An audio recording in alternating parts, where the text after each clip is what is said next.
Arc 5, Stars that Engrave History. Chapter 53, A City of Strife. Subaru, check if his heart is still beating. Intuition was the instinct that had aroused Subaru's awareness. He wasn't absolutely convinced, nor did he have a basis for thinking so. All he could think was that thought was not without meaning. The Sin Archbishops, the names of the stars, the Kararaji which bore influences from his original world, and those other than Subaru who found themselves summoned here. The world still bore the marks of their claws. If the witch cult were also engraved with this etching, then the names of the stars Subaru had thought of didn't necessarily have only a passing relationship with them. If Regulus Corneas's power could not be treated as straightforward invincibility, then he'd need to think outside the box, and thus an idea emerged in his heart. Hoping that there would be no connection, Subaru had already said a sort of prayer asking thus. And, in the next moment, Subaru, A noxious sense of oppression came, casting an illusion that had Subaru feeling as if the sun had been blotted out. The air hung thick with pollution. He'd be hard-pressed to find words with which to express this discomfort, this disgust. The disgust of the peeling of a scab, the discomfort of a stench exhaled to the face, the aversion of a sticky tongue over bare skin. The origin of this turbid air was the evil which had turned his head to look back. The instant that he met its gaze, Subaru's body began to tremble involuntarily. Expressionless and empty, those eyes, like a curse, plunged deep into his soul. As if pierced by a rusted needle, even his lungs and heart were frozen by terror. However, even as Subaru found himself immobile, overcome by such feelings. Reinhardt, don't look anywhere unnecessary. Your opponent should be me. Turning to regard this Subaru meant turning his back to the Sword Saint. Raising his hands high, Reinhardt had clasped in his hands what could only be described as broken signposts and scrap metal. Such materials which were only ever destined to be waste, but in Reinhardt's hands, they were no inferior to a treasured blade. A long blade slanted through the air struck the back of Regulus's suit. The bursting shockwave expanded in midair, leaving a sorrowful wail from the assailed atmosphere in its wake, raising vortexes in the large canals where thin sheets of ice floated. This was the aftermath of that sword strike. Had the force of evil been shattered to pieces, it would have come as no surprise. However, before he could take a single step. Regulus, don't get me wrong, Sword Saint. I've been entertaining you because my heart is obliging and considerate. But even my gracious self has limits. Reinhardt, Lightly, Regulus patted the place where he'd been struck by the sword, and tilted his head. Reinhardt, alerted by this motion, tossed aside the scraps in his hands, and made to leap backward at a wide angle just as he prepared to jump, his feet froze in place. Reinhardt's superhuman intuition. It informed him of dire, imminent threats to his self, and preemptively detecting incoming attacks. His keen instincts told him that he could not dodge to the rear. He immediately straightened and began to search for alternative routes. Regulus, the air there, has already been touched by me. Due to the sharpening of his senses locking him into place, at that moment, Reinhardt had been left unprepared. His opponent had him trapped in an invisible yet present envelope. Reinhardt's judgment told him to slip by the force of evil's side, but in order to do so, he'd be forced to make a defensive strike. Reinhardt, ha! The blow that he dealt had enough force to shear through stone. The hilt of the dragon sword pierced into Regulus's chest, but the force of evil grasped it easily. Regulus, futile effort, thanks for your trouble. Just pray that you won't be hurt too badly. Reinhardt, just as Subaru said, your heart doesn't seem to be beating. Regulus, Regulus's relaxed smile hardened, as he glanced down at his chest. The hilt that was buried in it, and the Reinhardt who was straining his sharp senses, he wouldn't have missed any movement of life, no matter how subtle. Having taken that blow, Regulus leapt high in the air, agitated. Directly, as if reproducing the scene from earlier. Reinhardt blocked the kick with the sheath of the dragon sword, his body was sent flying from the impact. However, what unfolded next was different. Subaru Reinhardt. As declared, the air behind Reinhardt had filled with countless traps of breath set by Regulus. Shot into them in his unguarded state, the results weren't difficult to imagine. His white clothes stained with blood, Reinhardt's entire body was torn. He leapt up, but how much that could mitigate his wounds was uncertain. Buried in rubble again, Reinhardt amplified the collapse of the city, making it impossible to estimate his condition. But what could be determined for certain was Reinhardt's answer. Subaru, not bad, Reinhardt. Emilia, Subaru. Subaru, it's okay. Reinhardt, he should be fine. So worry about him later. Emilia, I understand. What do you need me to do? He'd thought that Emilia would be concerned foremost with Reinhardt's safety, and was taken aback by her response. The Emilia looking at Subaru was attentive, and fully understood where she needed to stand on this battlefield. There was both a strong reliance on Reinhardt and perhaps a trust in Subaru. Emilia, Reinhardt too, he went through all that hassle because he trusted you. What should I have realized about Regulus? Tell me. Heavy trust. Heavy expectations. The reality of that belief was too heavy, enough to stir up his fighting spirit. He'd certainly need to give Reinhardt proper gratitude as well. Later, he'd definitely go and help retrieve his remains. Regulus, the two of you, always rambling on, but acting in simplicity in your desperation, wouldn't that be easier? Your despicable and evil behavior has angered me, so it follows that you should be punished, doesn't it? Yes? Isn't this right? Impoliteness, infidelity, no matter which, are rebellious acts worthy of 10,000 executions. Having kicked Reinhardt away, Regulus sneered at the inconvenience. Across the canal, a spirit of evil began to swell forth, and in truth, Subaru almost couldn't bear to bring himself to face it. However, running away right now would be meaningless. Natsuki Subaru would be unable to repay Emilia and Reinhardt Van Astrea. Subaru, a pure heroine yet unseen of this century, suspecting her of infidelity makes you the slut, idiot. Regulus, Subaru, isn't it uncouth to list all the reasons we should be afraid here? Try in the slightest to redirect that empty mind of yours. Hearing the sudden strength of his speech, Regulus widened his eyes. Subaru knocked his own head, as if boasting. Subaru, just how much of a lovely, smooth life you've had until now, I don't know, nor do I want to know, but have you noticed yet? The you of right now is in checkmate. Regulus, checked? You're so vague that I can't even laugh. What are you trying to say? No, you're incapable of explaining yourself in comprehensible language, is also a possibility. Well, there's no need to force yourself to say irrelevant things, isn't that right? Subaru, don't say that, after all you have the right to listen, your favorite right. Regulus, my right. Regulus frowned and Subaru, with a light, ridiculing smile, continued yes after all. Subaru, losing without even knowing how your regret came about, would certainly leave you with regrets. Regulus, enough of you. Just disappear. This movement shrinking in on himself becoming a fuse, Regulus leapt from the edge of the canal. Lacking sufficient jumping power, his body plunged into the water, however, his movements were unaffected by the flood, and he found himself with no water resistance. Before him, Subaru confirmed patted Emilia's shoulders. Subaru, Emilia, right now. Emilia, Ulhuma. Receiving Subaru's instruction, Emilia gathered magic to release the icicles. So enormous that they needed to be gazed up at to seen fully, the spears of ice were aimed directly at Regulus, formed an overhanging railing of ice to surround him as he surfaced.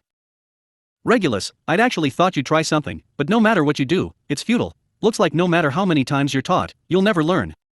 What, are you planning to stick with your mistakes? Without even that degree of wisdom, repeating the same thing over and over. Do you always treat others with such futility while despising them? Don't get carried away, how incomplete. Regulus bared his teeth, cut down the railing of the ice, smashed it, and, with overwhelming force, shattered it. The barrier collapsed with ease, and despite her best efforts, Emilia's magic couldn't sustain the cage of ice. But it was enough. This was fine. Emilia, I couldn't even buy time properly.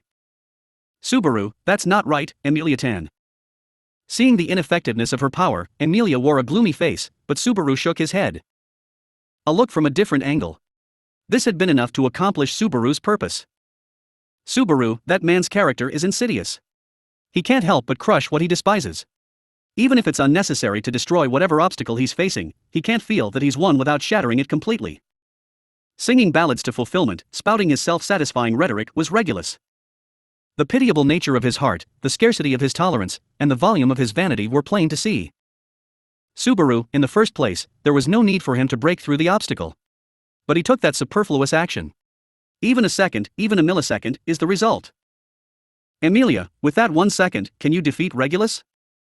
Subaru, as long as I accumulate them, I'll definitely show him the victory. I'll pare that monster's skin from his body. For this, Reinhardt had laid the foundation. Testing Regulus's heartbeat, conveying that it had no movement to Subaru.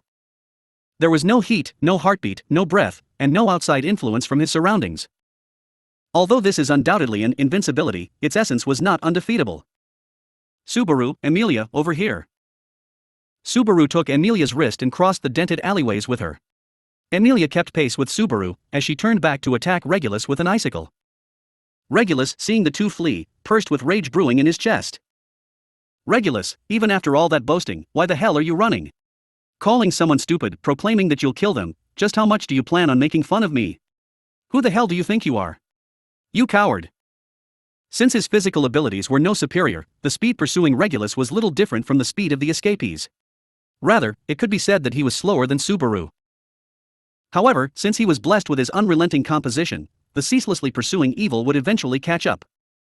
Emilia, Subaru? Where are you running to? Subaru, our destination is the church. Our target is Regulus's wives. In between. Hearing Emilia's inquiry, he replied back. Suddenly, halfway through his words, he noticed from behind. Regulus, stop paying attention to extraneous things, you. Subaru, you. The distance that had existed until now vanished without a trace. Turning his head, Regulus had already appeared in front of him. Forcing an approach to only one step away, Regulus waved his hand toward them, and Subaru barely jerked his head out of the way. He felt that his opponent was already on his heels, so he swept up Emilia and approached a nearby wall, stepping on and along it in one motion. Emilia, Wawawa, Subaru's amazing. Subaru, Emilia-tan, hold tight to me. Emilia, stunned by Subaru's acrobatics, hugged his neck and wrapped her feet around his waist. Soft and fragrant, she filled Subaru with a fresh wave of energy. Kicking hard on the edge of the wall, he flew across it.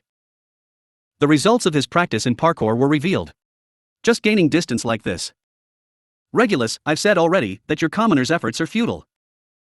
Saying so, Regulus touched the lower part of the wall Subaru was climbing with his palm. There was the sound of rock grinding, and the stone wall collapsed as if it were tofu. The wall lost its support and fell.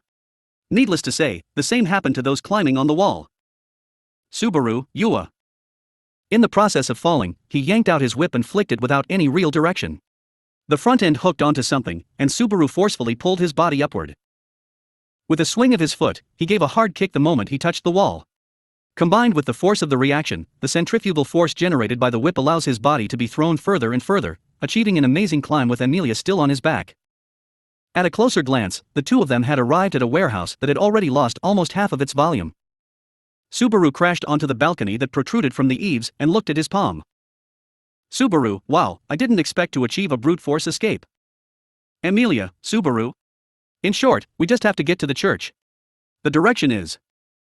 No longer gazing at his palm split open with faint pain, he followed Emilia's voice to see the surroundings. Fortunately, the height of the balcony, in addition to Regulus's, allowed everything to be easily seen. Far, far in the distance, he could see the church that collapsed from Reinhardt's first attack. Somehow, at some point, it had grown quite distant. Subaru, no. We fled in the opposite direction. What now? Emilia, is that it there? Subaru, it's right there, what's that matter? Emilia, let's travel like this. Emilia, upon hearing Subaru's response, clapped, and a bridge formed on the balcony. The mysterious blue and white bridge began from the balcony and connected through the alleys of the church, imitating a large road in midair. Subaru, what? Scattering every which way were brilliant shards of ice, as Subaru slid forward on an ice structure created by Emilia. Using the slope of the bridge as a launch pad, using the principles of a ski jump, it leapt over the alley, and flew over Regulus toward the church. Subaru, Emilia-tan, you became so witty. Emilia, maybe Subaru led me astray. Subaru, that statement shouldn't be used in response to praise. Although he had a means of long-range attack, Regulus could only touch what was in reach of his arm's length. They kept well away from his figure, delirious with rage. Staring at the approaching church, Subaru's eyes narrowed. Emilia, what should we do when we meet the women in the church? Subaru, I don't know if they've been threatened, or if they really do admire him. At Emilia's question, Subaru lowered his chin into his palm, interrupting himself. What emerged in his mind were the women, shocked by the Regulus's actions in the church. The fear he'd seen then, if only it were genuine, thus he prayed. But, if it really had been an act? Subaru, forget the mind, it may be that even their hearts were stolen away. Heart in the literal sense, that is. Greeting his face were bursts of wind blowing on the head, and the height of the ice structure began to fall, as it approached the church. Behind, was Regulus giving chase. Reinhardt's life hung in uncertainty. The chances of victory were slim, but the dilemma still steadily approached. Was everyone else doing fine? Clearly, he had no room to even ponder such questions, but couldn't help but think of them. To take over the charge of the control tower from Gluttony, this was the battle between Julius, Ricardo, and Alfred. Julius, L. Clausel. With the power of the six-colored quasi-spirits, a rainbow-colored radiance emanated from the tip of the knight sword. What rolled out was a preemptive strike aiming straight for its opponent's death. Clausel was a magical technique of the same type as Clarista, which had managed to damage even Betelgeuse's body. However, unlike Clarista, which had the destructive bright light stick to the sword itself, Clausel was a long-range attack. The impression of the Sin Archbishops was still strong in Julius' mind thanks to Betelgeuse.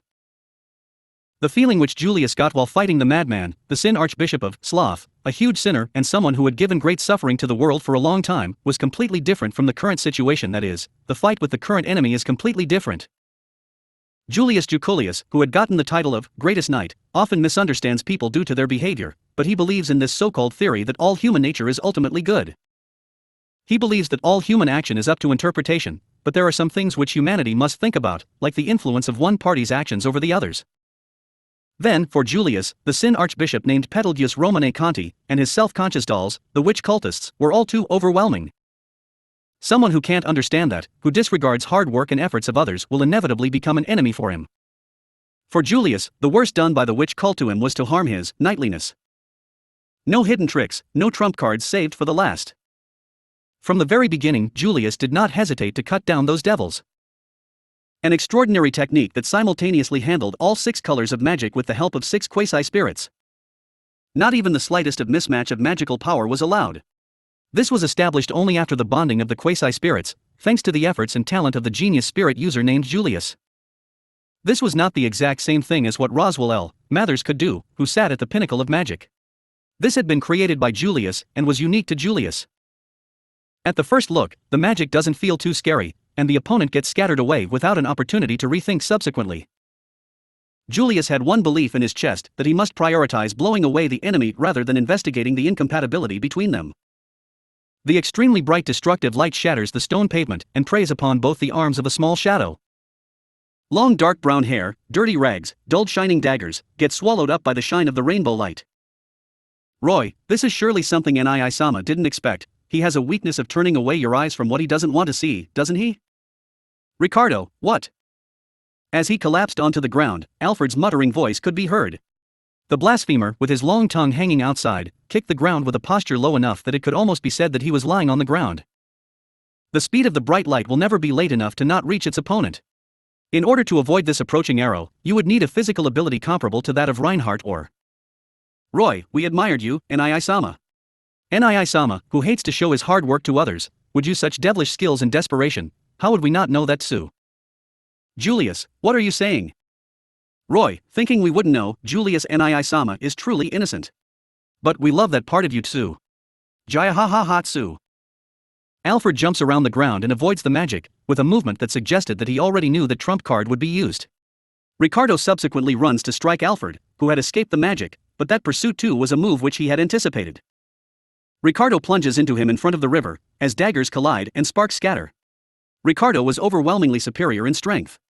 Alfred countered the strength difference with unimaginably skilled sword handling. The cobblestone breaks and rains beside the blasphemer. At the same time, Ricardo cried out as Alfred slashed into his shaggy torso. Roy, lo okay, a stub of dog meat Sue. Hard and luscious meat, should be made sticky and soft to make it easier to eat, to make it easier to bite, to make it easier to digest, to make it easier to shit out, to make it easier to decompose, to make it easier to fertilize vegetables, and after it makes all that so easy, the meat should be eaten to start the cycle of the food chain Sue. How wonderful Sue. Ricardo, GHK. The speed of Alfred, who had given that quick speech, and has daggers attached on both of his arms, was not something extraordinary. His growth period had not ended yet, and his body has still not toughened. However, his physical ability had contradicted those looks till now, as he rips into Ricardo's body, who was all defensive. Julius, Ricardo. Fur like wires and thick muscles. Ricardo's body, which was like an armor itself compared to the normal human body, had suffered no wound by any technique till now with the exception of Alfred's attack. With eyes wide open, Julius was stunned by looking at Ricardo's bleeding wound. Alfred attacks with high-speed moves, each move targeting and aiming precisely at the joints and thin parts of the fur. Regardless of the qualities of Ricardo's body, if you get attacked at the key areas, you will get hurt, you will shed blood, and you will lose your life. Julius, HK. At the moment Julius saw the bombardment of blows, Julius summoned the quasi-spirit once again. The slashes of wind mixed with the flames of a fire, the sword commanded the quasi-spirits of 2 colors, IA of fire and arrow of wind. From the side, a slash with a reddish flame heads towards Alfred. Roy, yes, we knew that pattern already too. Julius, wah. Roy, that surprise is completely honest, Sue. Our stomach will not have any difficulty either, Sue. However, Alfred was ridiculously unaffected by it, with one arm precisely attacking and with eyes at the back, to see whether what he thought would happen, as he kicked into his empty torso. His heel penetrates into the abdominal muscles, as if he broke into Julius, who was working extremely hard in this situation, just like the person he is. At the front, just when Ricardo started his counterattack, his toe launched itself right into his lower jaw. Roy, how nice, this has become fun, Sue. That Nii-sama is. That Ricardo-san is. They both are fighting this great battle, and we are their opponent. Even though us, with our weak bodies, absolutely can't do it, can't reach it, can't see it, can't understand it, should have already had given up in this position, Sue. To make it so fun, unfair, Sue. Julius and Ricardo fell to their knees at the same time.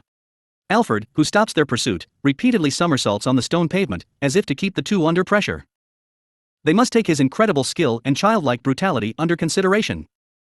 Ricardo, this is much more than what I heard. Even so, the hell is that guy, pisses me off. The way he walks, the way he talks, everything about him's just so creepy. Ricardo, who barely ever gets hurt and barely had any older scratches, said that with a foggy voice while licking the wounds on his arms. Julius rises, taking heavy breaths, and also agreed with Ricardo's anger. Julius, it's the same as City Hall, no, just his behavior is still equally incomprehensible. It may be an attempt to mock us, but it's counterproductive and nothing else. Roy, even if you say that, it's always the human Nii-sama hiding his feelings of worry from the non-human Ricardo-san, no? We said that we already know about that, Sue. Julius, you bastard. Clasping his hands, Alfred laughs uncontrollably, and Julius sends the quasi-spirit of water, under Ricardo to heal his wounds as he stepped ahead. Ricardo, Hey, Julius. Don't go out there. Julius, you just quietly stay here, till your wounds heal enough that the bleeding stops. Pointing his knight sword forward, Julius dashes towards Alfred. However, the movement now was clearly not the same as the one before. In the sharp steps and slashes, Alfred, who received the first attack, felt his eyebrow get slightly slashed. Roy, this is. Julius, the power of the quasi-spirit of yang in, and at the same time. Roy. Alfred's question overlapped with the responding voice. Julius' long legs jump up and kick down Alfred's head, pushing down the blasphemer's cheeks into defeat. This time, his defense wouldn't make it in time. His hanging arms lag behind, and rolling his eyes, Alfred turns and desperately attempts to dodge. Roy, Yuakaya. The one right now was? Julius, my quasi-spirit of yang. The one with my sword is the quasi-spirit of yin, it is a mutual partnership that improves physical ability. This was a first-timer for you, isn't it? Roy. Oh, as you'd expect. Julius-sama is wonderful. Still loaded with charm that neither we nor us knew about, isn't it, Sue? Julius, With his cheeks dyed red, Alfred looks at Julius with flushed eyes. At the moment Julius frowned at that warm gaze, Alfred removed and threw away the dagger attached to his arm. A shrill sound echoed as it pounded on the cobblestone. Immediately afterwards, his heel breaks the cobblestone. Roy, as it seems like you cannot surprise us with swords, this time we intend to see it by using fists, Sue. Julius, HK. Alfred closed the distance in the blink of an eye, as he launched the bottom of his palm while twisting his waist. Julius countered it with his empty left hand, but the shock penetrated right through his arm into his chest. Unimaginably, the forceful lurch from the ground and the twisting of the waist had increased the destructive force of his palm strike, and Julius, with no time lag, was sent flying. If Subaru would have had witnessed this sight, he would have had thought of a car accident. Roy, our fists that have taken down more than 800 people. We suppose they shook up Nii-sama down to his bones medullas, no? This was also an equally violent sight, like a car unable to stop runs over, and sends the defenseless human beings flying. Julius could not afford to respond to Alfred's crazed smile. His chest bones, his internal organs all got crushed, blood floods onto his clothes, and his tall body gets blown away. Ricardo, who was being treated, quickly responds to the situation. Ricardo, Julius, watch out. Ricardo hugs and defends Julius, who was unexpectedly going to crash into the wall straight from his head. Even the enormous dog got swallowed into the impact and got knocked into the building, crushing the stones. Ricardo, who had rushed to help Julius, shakes his head as a plume of dirt rose. The blood in his head concentrates in one side, and he spat out the blood in his throat to prevent choking. Ricardo, spirits. Don't know if you can hear me, but your master's in trouble. Get to work. Think about me later. Whether it was thanks to Ricardo's call or not, the blue light pours its power into Julius' dying body. When he was at least made safe from dying, Ricardo jumped out in frustration into the brisk situation after a good amount of break he had taken from the fight. Roy, welcome back. Would you like to have a meal? Would you like to have a treat? Or perhaps, DNNer? Ricardo, get your tongue back inside your damn mouth, damn brat. I'll teach you what happens when you make fun of adults just like the brats at our place. Roy, oh well, let's not take it any further. We don't want a dog as a meal anyway. If you don't want to play with swords or fists, are you fine with this? Alfred, with a smile, spreads his hands, and Ricardo immediately increased his alertness. Ricardo chews his teeth fiercely, and was unable to take off his eyes from that. In the waterway behind Alfred, a stream of water rises with a whirlpool, which looked like the neck of a water dragon to Ricardo. Ricardo, sword skill, martial arts, and this time, magic. Just what the hell are ya? Roy, we are anonymous non-practicing magicians, who couldn't even be looked at with pride by our family. Something like that, Sue. Immediately after Alfred rolled his tongue outside, the head of the water stream heads towards Ricardo. Although that's just water, its momentum and mass was enough to crush a living being's body. On top of that, there was Julius behind him, so he couldn't choose to avoid it either. Ricardo, you've done it now. Ha ha ha. Opening his large mouth and his body clamped onto the ground, Ricardo released a roar wave. Out of the 3 deputy commanders of the Iron Fang, 2 of them had already shown their ability to cooperate their attack of this roar wave. However, originally, Mimi had developed this technique by imitating Ricardo, and Ricardo argues that it is originally his. However, compared to Mimi, who reduces the burden by dispersing it, roar wave used by a single person is a huge burden to the body. The destructive roar bursts out of Ricardo's throat as he felt muddy water fall on his body, which was clinging onto the ground.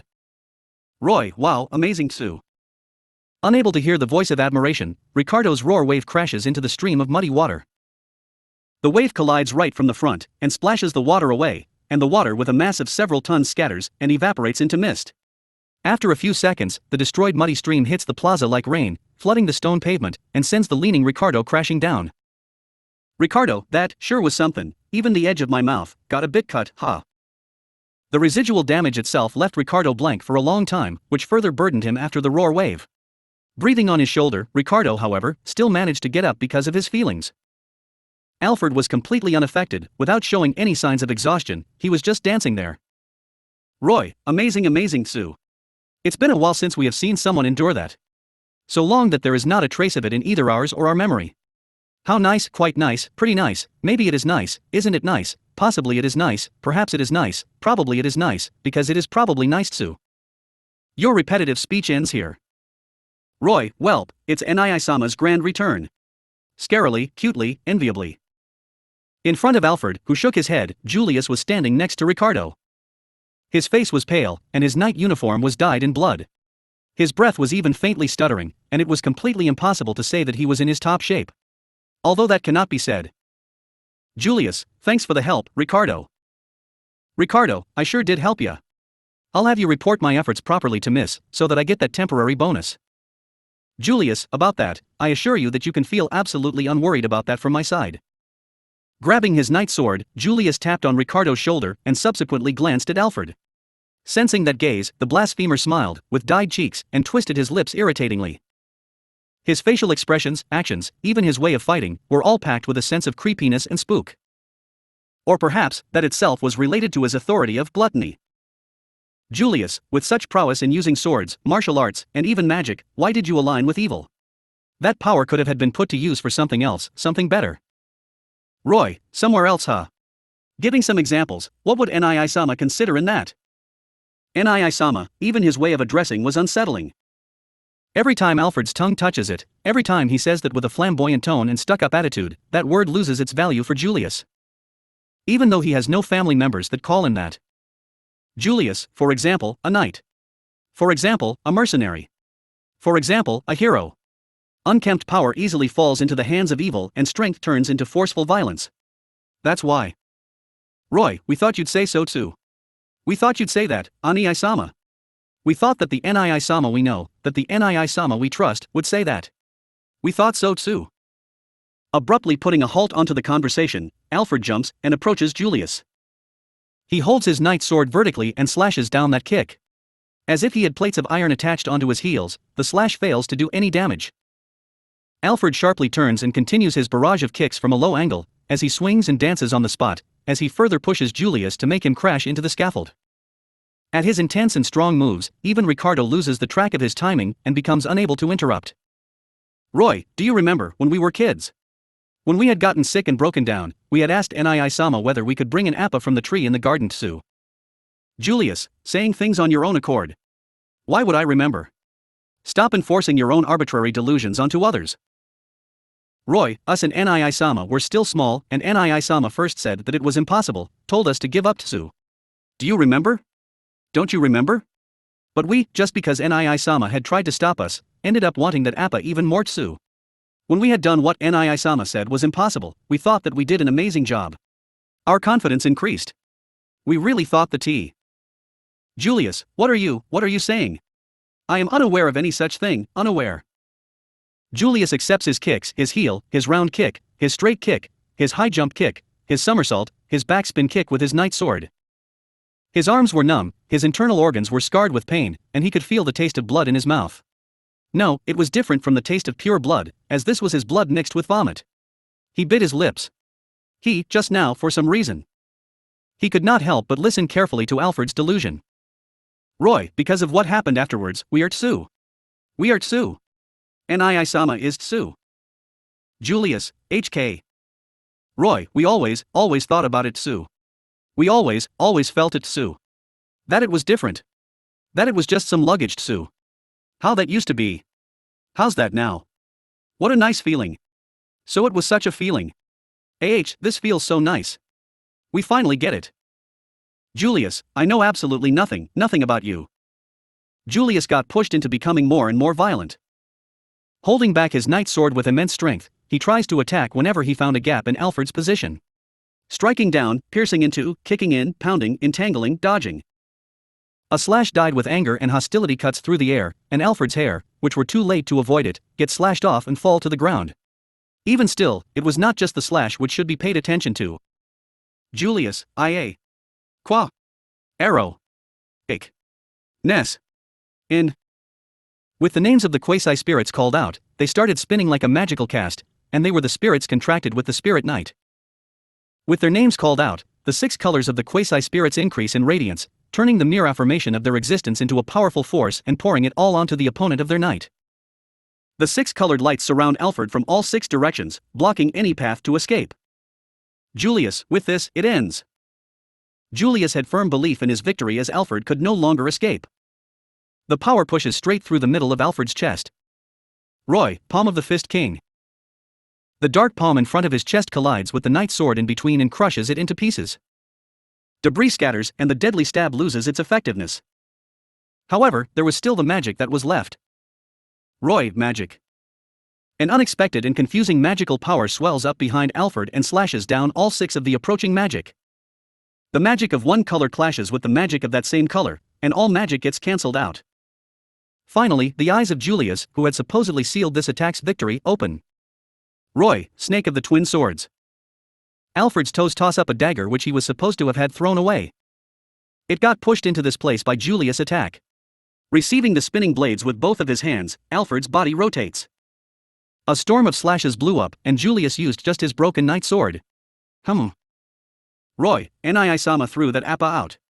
That's why we hate Nii-sama. An arm sharply cut from the elbow swings into the air and fell onto the cobblestone, making a sound.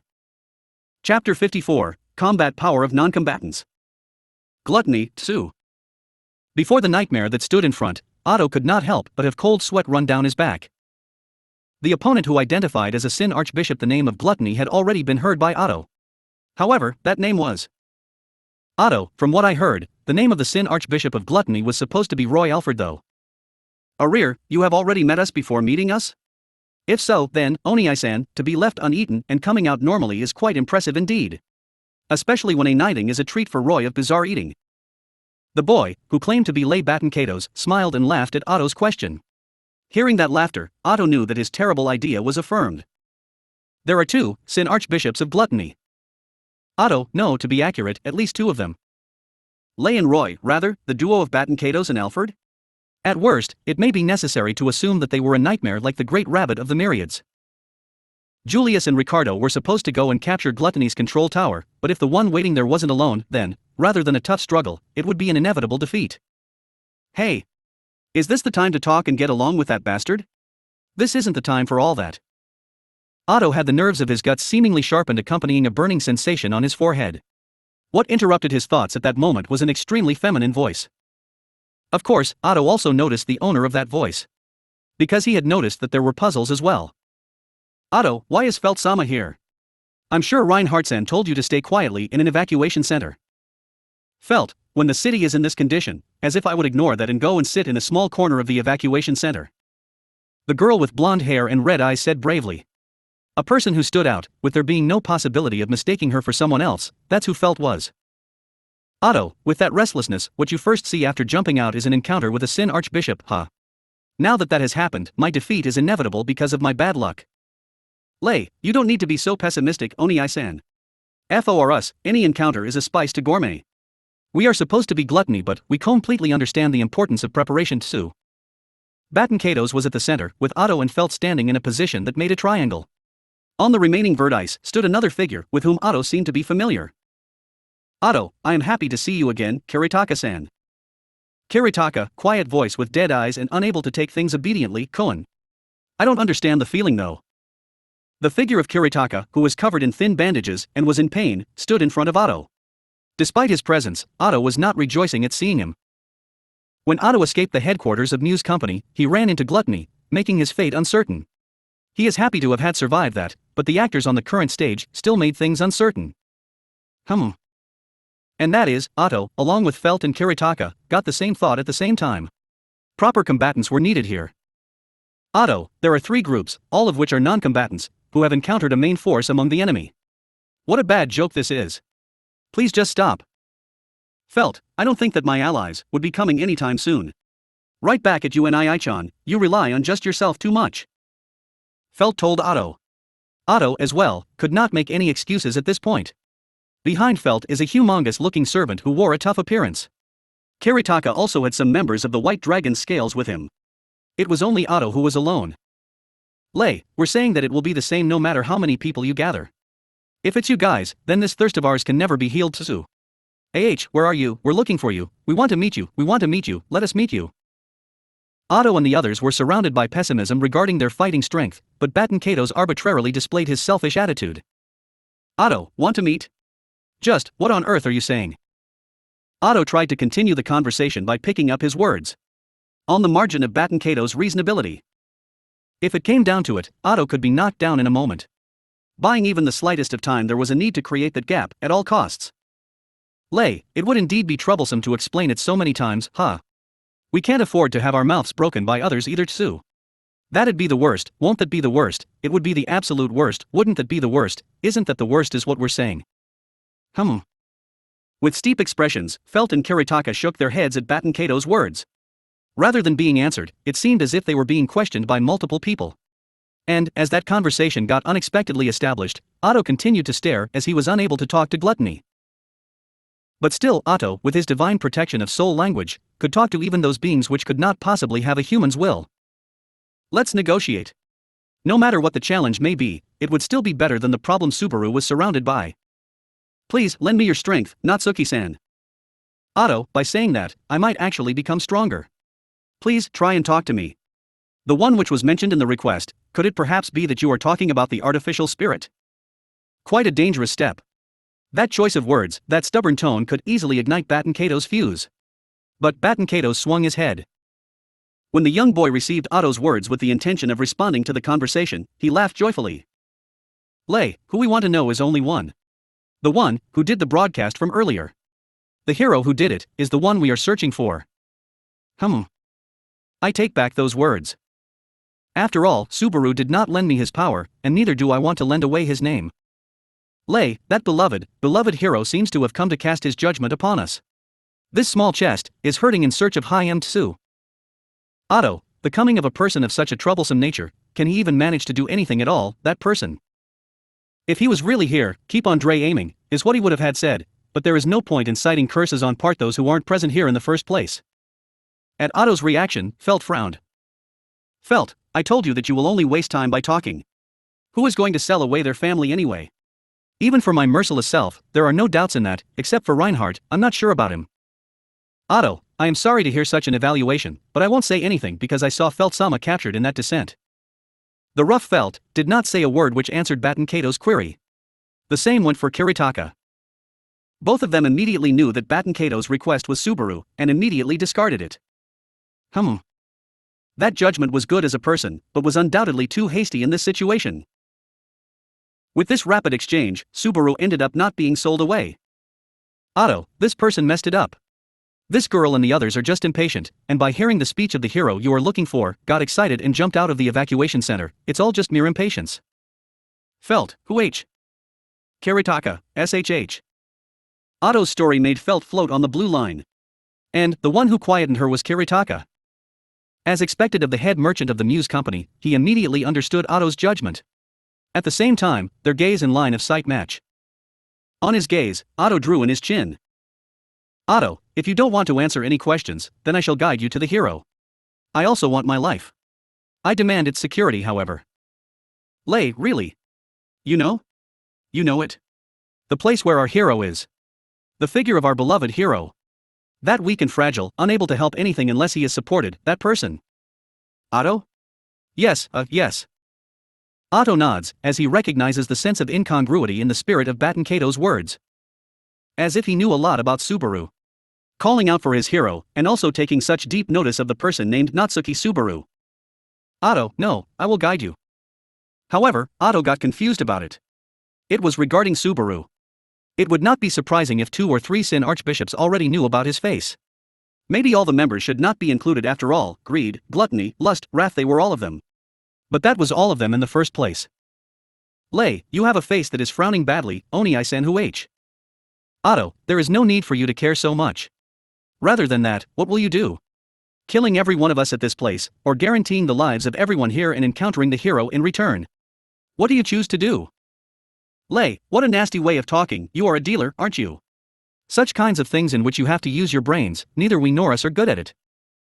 Otto, if that's the case, then choosing what is recommended, and seeing it for yourself isn't so bad either. That is a saying among the merchants though. Lei, There was initiative in the conversation. Baton Kato's was really obedient for a Sin archbishop. It felt just like he was simply a child, and a distorted imbalance made him project himself as a monster. Maybe, he is just a pitiable young boy after all. Lei, just now, you pitied us, didn't you? Just when such feelings gathered inside the inner part of Otto's heart, Baton Kato's said that with a brisk voice in a low tone. Otto, ha! Lei, those eyes, we remember them. Those are eyes which look down upon. Those are eyes which are scornful. With those eyes, thinking that we are some product. Is that so? We were getting a nasty feeling since earlier. Otto continued to watch as Baton Kato's eyes became filled with complete disgust and hostility. Lei, you are a merchant, right? Putting price tags on things, they are people who sell them to line their own pockets. Human values and opinions too, everything. They are dead people who put them on a scale and calculate, aren't they? Otto, that is. Somewhat, I think there is a little difference in opinions here. As clouds of doubt began to form, Otto, whose mind was already tightroped, also got blindfolded. Did he manage to get his message across? That was a question whose answer was clearly visible on the expressions of Felt and Kiritaka, who had done nothing but witness the discussion. Lei, who the hell will listen to what you guys are saying, Tsu? After all, this world is gluttonous drinking, Tsu. Gluttony, Tsu. Until we have eaten it, licked it, swallowed it, we will not trust it. Baton Kato shouted while stepping ahead, displaying his fangs. The crisis could not be stopped. No explosion or word could get close to this explosive. Felt, so it did end up like this in the end, didn't it? Saying this with dissatisfaction, Felt held her knife in her hand. Strangely enough, what Baton Kato's had were also short knives attached on both his hands. Nonetheless, there would be a huge difference in the skill level. Kiritaka, if it has come to this, the ones to rely on are every one of the White Dragon scales. Hey. For once, I'm saying we're also here. The fellow who was next to Felt raised his voice, but Felt swung her head. Which means, it will be quite a lively show. Someone like Subaru would only prove to be useless in this scene. Otto, just by thinking that, the value of that person gets significantly reduced, huh? Lei, is your talking do any? Baton Kato's, slowly, looked at the faces of Otto and the rest. An expression of fighting was on everyone's face. Looking at that, Baton Kato's nodded with satisfaction. In gourmet, preparations and ingredients are important. Starting from assembling the good ingredients available, only then will the virtue of the dish be eatable too. Otto, I sort of get it, I sort of don't get it. It's fine even if you don't understand tsu. Neither have we ever thought that our aesthetics can be understood by anyone except us tsu.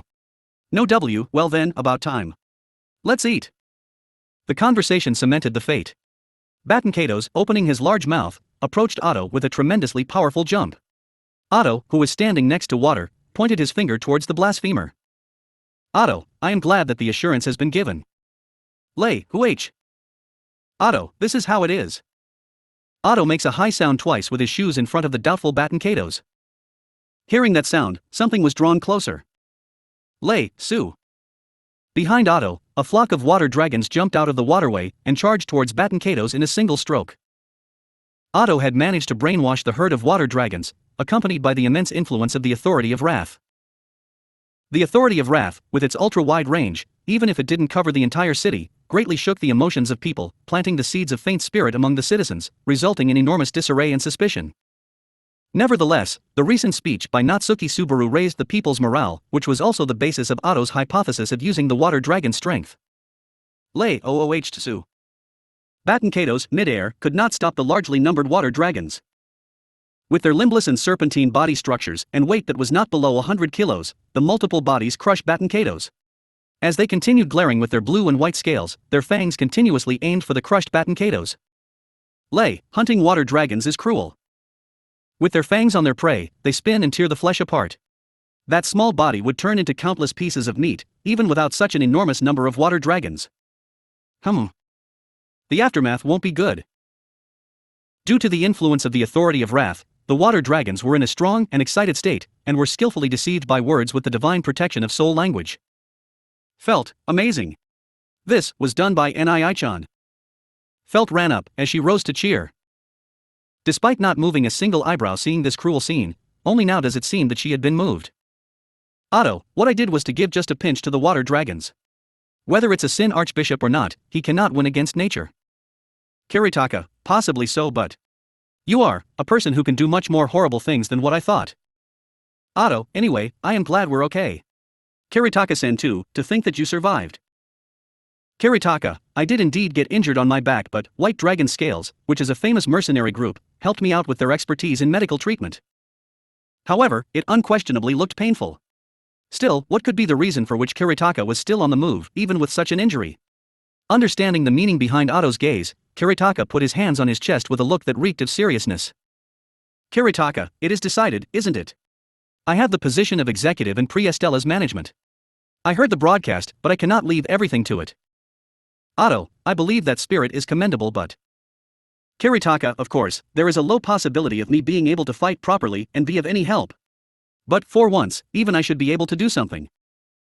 Kiritaka shamefully made that remark after the effect of the Authority of Wrath and Subaru's speech. Indeed, it had been Subaru's speech which provided a support to the citizens, and it was a medicine too strong for people who already had strong missions to complete. To the extent that it disabled the fear and reason that would normally stop a person from doing such reckless acts. Felt, that's just recklessness, don't go about thinking such things. Reading Otto's thoughts, Felt said this with sharpened lips. Felt, everyone has the right to fight for the things important to them. Nobody can stop the feeling of someone who wants to do something for those things, even if it is not backed by a great reason, can they? Otto, that is an individual opinion, and such a judgment should not be taken by someone who is in a responsible position. Felt, it depends on the things. Also, I never said that this applied for this situation, did I? Both me and those guys came out only because we could win. Otto, win, you say? Following Kiritaka, Felt rubbed under her nose with her finger. Felt, I also heard Nii-chan's speech. That stupid Reinhardt too, along with you, went to the city government building. Everyone except me, isn't that right? Unfairly enough, what Felt was feeling right now was a misunderstanding. In this world, just as there are right words to fit, there are also some things that can only be done by those humans who are apt enough. Just as that theory, Otto stopped pursuing further, since he seemed to not know the reason why he was here. Otto, is Heinkelshire properly captured? Felt, he is kept at Camberley's shelter. Me and Gaston were going back to take what was taken. What was taken? Saying that, Felt turned her jaw towards Gaston. Gaston held a white packet in his hands, and it looked like a long spear. Otto, that is? Felt, Old Man Rom. It seems to be a secret weapon that he kept in our staff's bag. It's a magic tool, I mean. Otto, magic tool. How convenient for such a timing. Ideally, the intimidating power of the magic tool would make it possible to have results that would normally not be possible. After hearing that it was a magical tool, one's expectations were bound to increase. Felt, the conditions for using it are a pain, but it's worth it for its power. Even so, this thing can come in handy in cleaning up the mess Niichan is in. Hook. Felt's words may not have had, but what entered Otto's ears at that moment was a scream. Otto looks back to where it came from, and Felt and Kiritaka react by widening their eyes. They didn't hear that scream anymore. It's obvious. As it was the scream of a voice incomprehensible to humans. They seem to be a much more fun opponent than we thought. Mere water lizards are no food, are they? Whether it's for us gourmet or for any other gastronomer, they're unaidable. A voice was heard, a voice that seemed to be able to beat up and defeat anything in this world. At the same time, the flock of water dragons which should have had been jumping around and preying upon that prey. Their figures, with their tails, torsos, heads now disheveled, were extremely excited at the time of the initial attack, but their painful suffering and their flowing blood conveyed the abnormality of the situation to everyone. Otto, Felt-sama, this magic tool is powerful, right?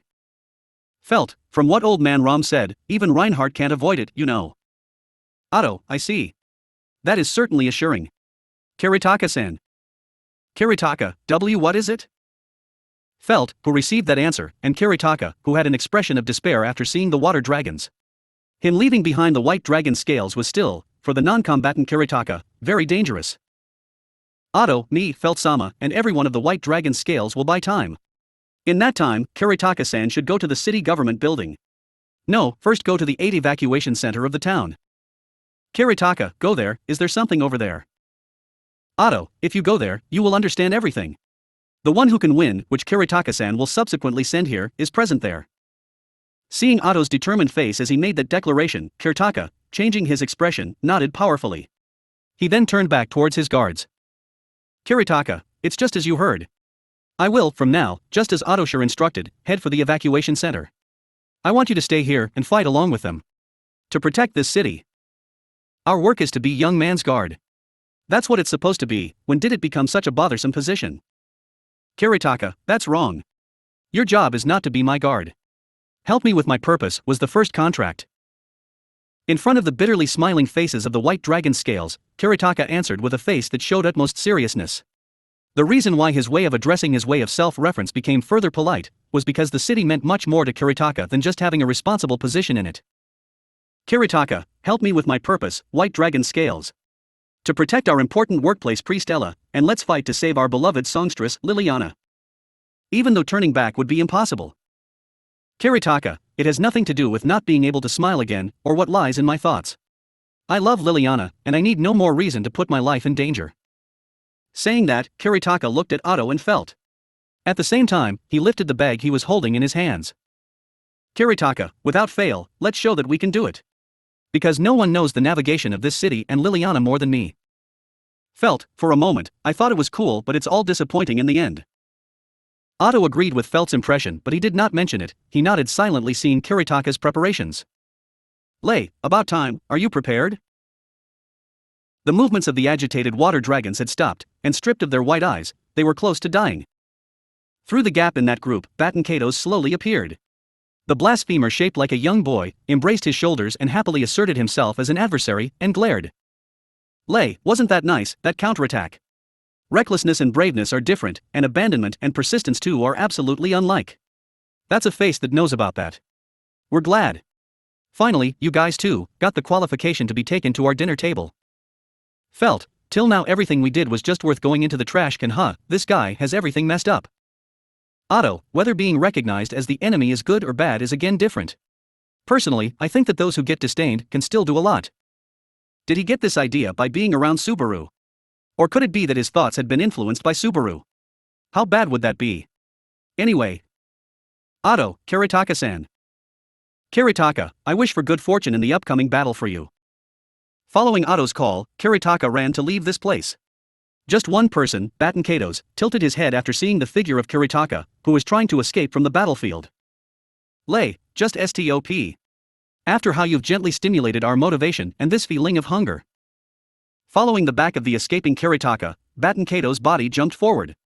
Fully using his small body, his aerial speed in a single direction was unbelievably fast. With the same pace, Baten Kato's fangs passed straight through and reached Kiritaka. They were on their verge to do so. Felt, Gaston. Gaston, if I die here, I'll cry and come to haunt you after becoming a spirit. Felt's voice ripped through the air and the giant, who jumped at almost the same time, interrupted Baten Kato's course. Crossing his arms in front of his face and curling his back, it was Felt's servant, Gaston. Lay, don't get in the why. Swinging the daggers of his arms, Baten Kato's tried to cut down the hindrance. The steel blade shines brightly, and its blow struck Gaston's exposed arm. Sounds echoed, and Baten Kato's dagger broke. Lay, who? Baten Kato's questioning voice was accompanied by Otto's. They had seen what had happened. Gaston's position did not change at all. With his arm, he broke Baten Kato's dagger. Felt, my giant is pretty tough. Enough to be my guard. The happy Felt, who seemed to think that they scared him off, threw the knife she held in her hands towards Baten Kato's. Baten Kato's avoided it with the same momentum as he avoided Gaston's kick. Just as he somersaulted backwards towards the open distance, the white dragon's scales changed their positions and blocked the road. Kiritaka's retreat had become a reality. Lay, we see. The overwhelming existence called Baten Kato's was outnumbered, but the pleasant smile that was sticking to his face did not cease. With the same pace, Baten Kato's glanced at the opposing Otto. Lay, the number of people Lewis is likely to be pleased with is 3 ha. Whispering with a trembling sigh, he removed the broken dagger from his arm. Now his left arm was bare-handed, and only his right hand was armed. Otto, for some reason, I feel the gap hasn't been filled at all.